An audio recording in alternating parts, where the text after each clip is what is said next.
if I had a friend going to Russia, I would I would probably tell him to brush up on some Russian skills because there's a lot of places in Russia where people don't speak very much English at all.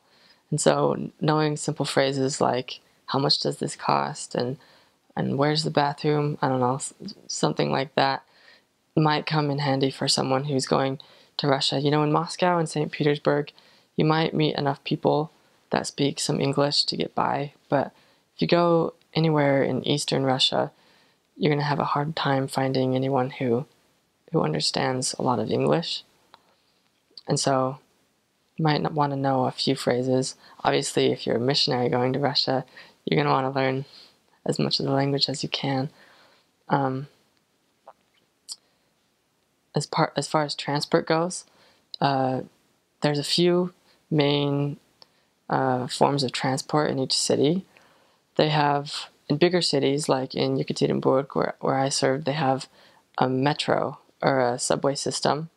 And if that's an option, if the metro is going to where you want to go, you always take the metro because it's the fastest form of transportation. But oftentimes the metro won't work for you because it's a straight line and you have to go, you know, outside the city. And so the next best option is the Avtobus, or just the bus systems. You know, they're pretty fast and they get you there. And if that doesn't work, they have what they call trolleybus, and those ones are like the buses, but they're on the electric tracks. They have electric cables above them.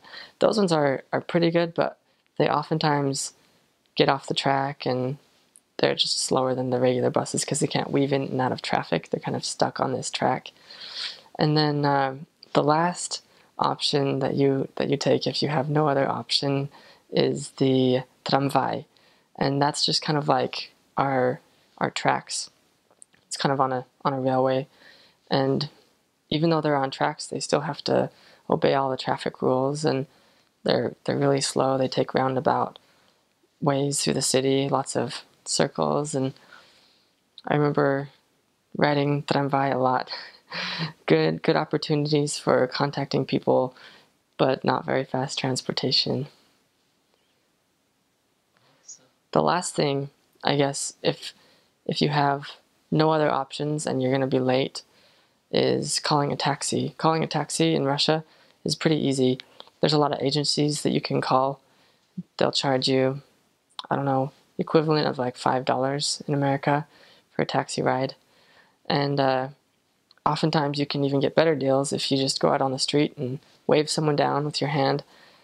I guess we call that hitchhiking in America, but in Russia it's acceptable. Missionaries often flag down rides in the city and just paid them a few dollars to, if they were going the same way as we were going, paid them a few dollars to get to the next stop.